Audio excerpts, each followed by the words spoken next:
मां ॻाल्हि करे रही आहियां उन ॻाल्हि जी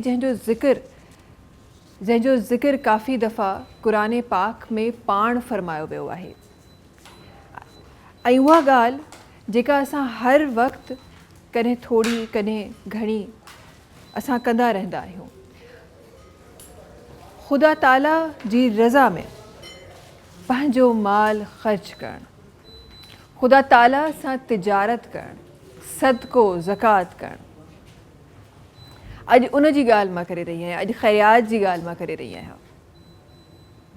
क़ुरान पाक में हिकु जॻह ते फरमायो वियो आहे त तव्हां नेकी खे तेसि ताईं नथा पहुची सघो जेसि ताईं तव्हां ख़ुदा ताला जे ॾिनल इहो सभु ख़ुदा ताला जे ॾिनल आहे, उन माल मां ख़र्च नथा कयो,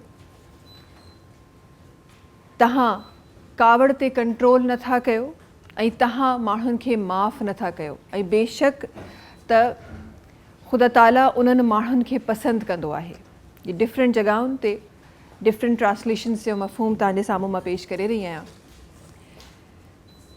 हिकु जॻह ते किथे लिखियलु आहे, हुकुम ॾिनल आहे बल्कि त जेको माल तव्हांखे ॾिनो वियो आहे उन माल मां तव्हां ख़र्च कयो। ऐं किथे किथे कंहिं मफ़हूम मुताबिक़ त जेका शइ तव्हां वटि आहे उन में पंहिंजी ज़रूरत मुताबिक़ तव्हां रखी ॿियो ज़ख़ीरो न कयो, जेको अॼुकल्ह असां वटि कॉन्सेप्ट आहे सेविंग्स, प्लॉटिंग, डिफरेंट शयूं, इंश्योरेंस, खोड़ सारियूं शयूं आहिनि जेके असां वटि थी रहियूं आहिनि हिन वक़्तु।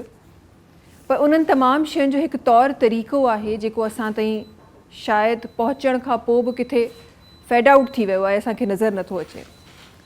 अॼु हदीस मुबारकनि जी रोशनी में, क़ुरान पाक जी रोशनी में इंशाअल्लाह इन ॻाल्हि खे सम्झंदासीं बि ऐं इन जे सही तरीक़े सां करण जो कोशिशि कंदासीं त उहो बि सिखी सघूं ऐं पोइ उन जो अमल बि पंहिंजी ज़िंदगी में करे सघूं।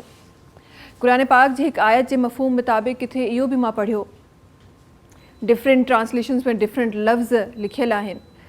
किथे इहो फरमायल आहे त हिकु जीअं दाणो हूंदो आहे, हिकु सीड हूंदो आहे, तव्हां पोखींदा आहियो, उहो सीड तव्हां पोखींदा आहियो, उहो सीड ज़ाहिरा ॿूटो थींदो आहे। ॿूटे थियण खां पोइ 7 संगनि जो वर्ड किथे लिखियलु आहे ऐं 7 संगनि मां 700 दाणनि जो वर्ड किथे लिखियलु आहे।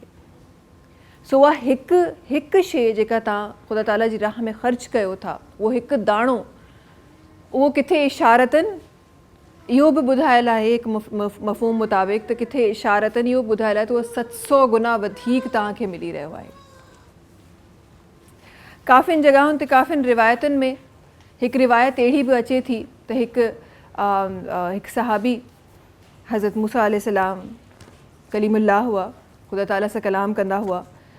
उन्हनि खे उन्हनि अर्ज़ु फरमायो त मुंहिंजे हिसे जो जेको रिस्क आहे ख़ुदा ताला मूंखे ॾेई छॾे, मूंखे मिली वञे। ही ॻाल्हियूं, ही वाक़िया, ही किस्सा असांखे सेखारण जे लाइ आहिनि। किथे इहो लिखियलु आयो त उन जो रिस्क जेको हो 10 माननि जे बराबरि हो।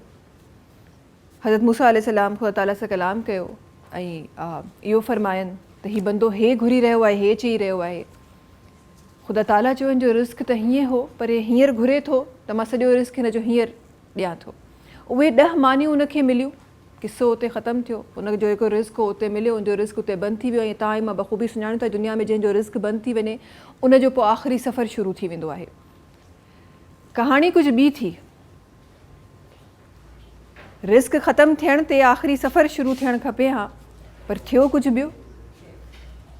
कुझु अरसे पोइ जॾहिं उन माण्हू खे ॾिठो वियो त उन माण्हू जे दर जे ॿाहिरि माण्हू बीठा हुआ ऐं उन्हनि चयो पिए त अचो अचो पहिरीं हितां तव्हां लंगर खाए वञो पोइ अॻियां वञिजो, अचो अचो हितां तव्हां रिस्क खाए वञो पोइ तव्हां वञिजो। जॾहिं पुछा कराई त मालूम थियो त उन शख़्स जेका ख़ुदा ताला उनखे रिस्क अता फ़रमायो हो, उन 10 मानियुनि मां हिकु उन पंहिंजी ज़रूरत हुई पाण रखी, 9 ख़ुदा ताला जी राह में ख़ैरियात करे छॾी। ऐं छो त ख़ुदा ताला पाण फ़रमाइनि था त ख़ुदा ताला कंहिंजो कर्ज़ न रखंदो आहे। तव्हां जेको ख़ुदा जी राह में ॾियो था उन खां कई गुना वधीक तव्हांखे वापसि मिलंदो आहे। उहे 9 मानियूं 90 थी मिलियूं, 90 मां वरी हिकिड़ी खई वई ऐं बाक़ी 89 मानियूं ॾिनियूं वियूं। उहे 89 मानियूं वरी 10 गुना वधीक मिली वियूं ऐं इहो किस्सो हलंदो वियो रहियो।